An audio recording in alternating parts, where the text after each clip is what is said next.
3h41. Arthur Igreja, antes da gente falar do assunto pré-estabelecido, eu vou fazer uma pergunta para você, porque foi assunto aqui no programa hoje sobre os golpes, principalmente no WhatsApp, né? Tem aquela história de quem rouba a foto de alguém, né? E coloca: ô pai, mudei de número de celular, manda um Pix para mim, que eu tô sem crédito. Tem a história também, que eu até li, algo que eu recebi durante esse período que eu fiquei afastado aí: olha, você tem uma oportunidade de trabalhar 20 minutos por dia e ganhar R$ 1.500 de salário diário. Queria que você falasse, antes da gente falar do assunto dos carros, né, que é o nosso assunto hoje da coluna, mas sobre métodos fáceis de se defender no WhatsApp. Apagar a foto ou não deixar a foto visível para quem não é contato seu já é um deles, Arthur. Boa tarde, seja bem-vindo. Boa tarde, obrigado. Pois é, esse assunto sempre está em alta aí, porque nós estamos mais digitais, né? E os golpistas estão usando esses canais aí para tentar levar o nosso suado dinheiro. Essa é uma medida que é interessante, né? Apesar de que hoje, para você conseguir a foto de alguém, não está difícil, né? Em virtude das redes sociais.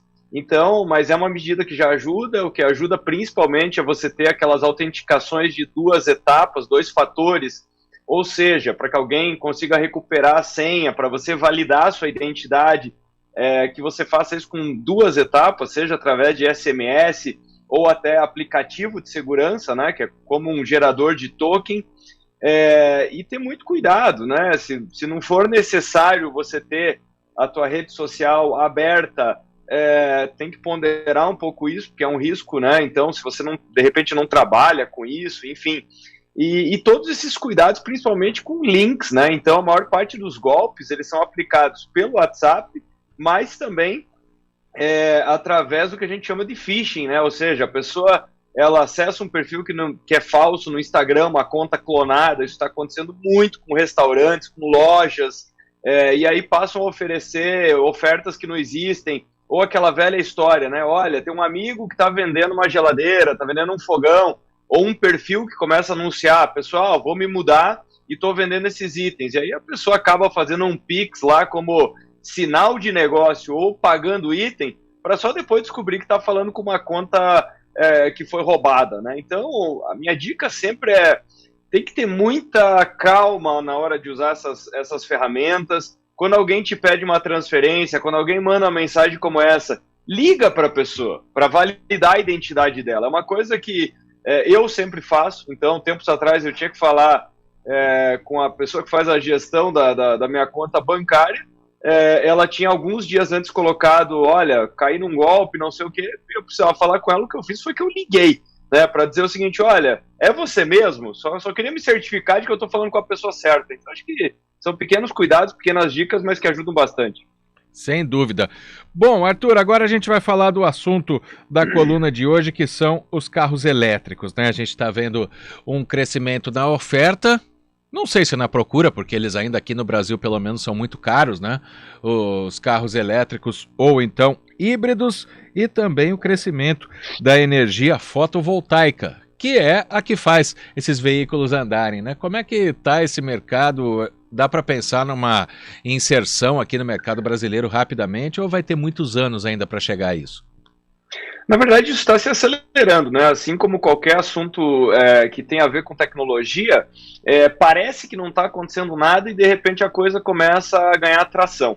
Então, o que está acontecendo é uma somatória de fatores, uma coisa acaba puxando a outra, né? Na verdade, os carros elétricos e híbridos, você pode abastecer de qualquer forma, né? O que eu quero dizer, pode ser na tomada, pode ser de várias formas. E aí, tem países que têm a sua matriz energética mais limpa e outros países uma matriz mais suja. Ou seja, não adianta também ter muito carro elétrico se a energia é, por exemplo, gerada a carvão, o que não é o caso do Brasil. O Brasil tem uma das matrizes mais limpas do mundo, baseada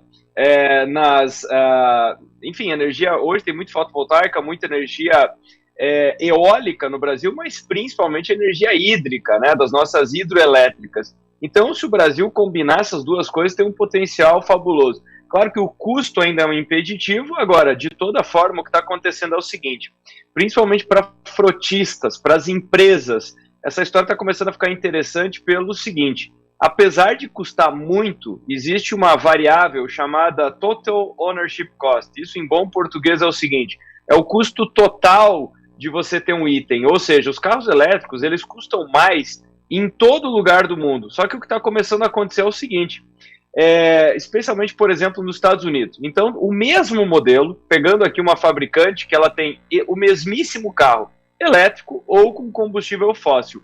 Elétrico, ele custa $45 mil para ser comprado, e quando é combustível normal, 24. Aí você fala, caramba, é quase o dobro. Pois é, mas ao longo de 3 anos, o carro elétrico custa menos. Por quê? Porque nós estamos vendo uma subida do petróleo, né? A gasolina nunca esteve tão cara, e na outra ponta o que está acontecendo é que a energia solar, a energia fotovoltaica, ela não para de ficar mais barata.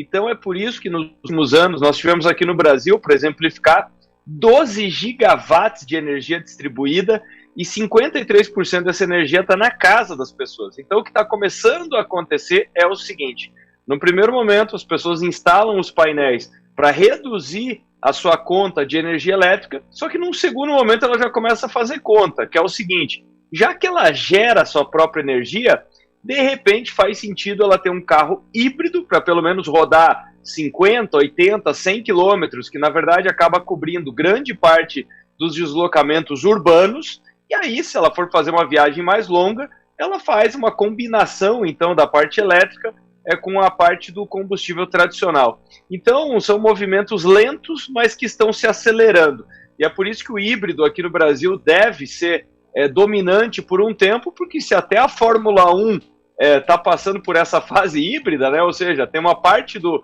carro que é elétrica e a outra que é combustível tradicional. O mesmo está acontecendo. E o outro fator, só para fechar aqui esse raciocínio, o que está acontecendo é que os outros carros, eles estão ficando tão caros que não existe mais carro popular, não existe mais carro barato, o que existe são carros menos caros. Então o que está acontecendo é o seguinte, os carros tradicionais não param de ficar mais caros, assim como a gasolina, e na outra ponta, os carros elétricos estão tendo os seus preços baixando ao longo do tempo. Ou seja, não vai faltar muito tempo para acontecer o que aconteceu nos Estados Unidos. Recentemente, uma fabricante lançou uma caminhonete, que é a caminhonete mais vendida nos Estados Unidos há 28 anos. Ela vendeu todas as unidades para 2022 em apenas uma semana. Por quê? Porque as pessoas começaram a colocar na ponta do lápis e começaram a perceber que se ela tem geração distribuída, seja no comércio dela, na fazenda dela, na casa dela, faz mais sentido isso do que ir até o posto de gasolina abastecer. É um raciocínio bem interessante, que é algo que a gente não se liga, né? Eu sei que fica difícil nesse momento você ainda ter o valor para comprar um carro híbrido, mas colocando na ponta do lápis, com certeza é algo para se pensar. Muito obrigado, Arthur Igreja. Grande abraço para você. Até a segunda que vem. Segunda que vem eu não saio do tema com você, não, mas a gente precisava da dica do especialista hoje. Que né? é isso. Conte comigo. Grande abraço. Até a próxima segunda. Um abraço. Agora são 3 horas e 50 minutos.